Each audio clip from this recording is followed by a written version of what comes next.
நான் வந்துட்டேன். ரொம்ப நாள் ஆச்சு வீடியோ போட்டு. Sorry for that. இந்த வைரல் ஃபீவர்னு ஒண்ணு இருக்குல்ல, அதனோட தாக்கத்தால ரொம்பவே பாதிக்கப்பட்டு, இந்த 1 வாரமா ரொம்ப முடியாம ஆயிருச்சு. கொஞ்சம் ரெக்கவர் ஆயிட்டுருக்கோம். ஸ்டில் இதுக்கப்புறம் கன்டினியூவா வீடியோ போடுறோன்ற நம்பிக்கையோட நம்ம இன்னைக்கு மார்னிங் ரொட்டீன் தான். ஸோ லாஸ்ட் ஃப்ரைடே நான் இத குக் பண்ணேன் கவினுக்கு. கவினுமே 1 வீக்கா ஸ்கூலுக்கே போல. இன்னைக்கு தான் போயிட்டுருக்காரு. ஸோ அன்னைக்கு கொள்ளு ரசம் தான் வச்சு குடுக்கலாம் அப்படின்ட்டு.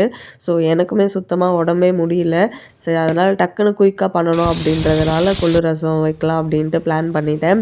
அண்டு நம்மளுக்கு என்னதான் உடம்பு முடியலனாலும் அம்மாங்கிற கடமையிலிருந்தும் இந்த செடிகளை பார்த்துக்கிற கடமையிலிருந்தும் நம்மளால் ஸ்கிப் பண்ணவே முடியாது. ஸோ அதுக்கப்புறம் காலையிலே போய் பார்த்துட்டு பூவெல்லாம் பறிச்சுட்டு சாமிக்கு வச்சாச்சு.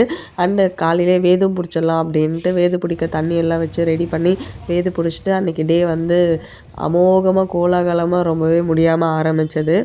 சிம்பிளாக டக்குன்னு நான் வேது பிடிக்க என்ன பண்ணுவேன்னா, தண்ணியில் கொஞ்சோண்டு மிளகு, ஜீரகம் அண்டு கொஞ்சம் வெந்தயம் போடுவேன். ஏன் வெந்தயம் போடுறேன்னு எனக்குமே இது வரைக்கும் தெரியாது. ஸோ அது நல்லா கொதித்து கலர் மாறினதுக்கப்புறம் நான் மஞ்சள் தூள், கல் உப்பு போட்டு நல்லா ஒரு கொதி விட்டு அப்படியே வேது பிடிச்சா செம்ம சூப்பராக செம்ம ரிலீஃபாகவும் இருக்கும். இப்போ இருக்க அந்த கிளைமேட்டுக்கும் அந்த ஜில் காற்றுக்கும் யாருக்குமே உடம்பு முடியல அப்படின்னு தான் சொல்கிறாங்க யாரை கேட்டாலும். ஸோ நீங்களும் கண்டிப்பாக சேஃபாக இருங்க. அதுக்கான ப்ரிகாஷன்ஸ்லாம் எடுத்துக்கோங்க. கொள்ளு ரசமும் கமகமன்னு ரெடி ஆயிருச்சு. ஸோ நானுமே வேது பிடிச்சிட்டு ரசத்தெல்லாம் கூட்டி வச்சு இறக்கி வச்சுட்டேன். அண்ட் தங்கப்பள்ளிக்கும் பேக் பண்ணி அவரையும் ஸ்கூலுக்கு அனுப்பி வச்சாச்சு. நிறைய இன்ட்ரெஸ்டிங்கான வீடியோஸோட கண்டிப்பாக நம்ம நாளைக்கு பார்க்கலாம். பாய்.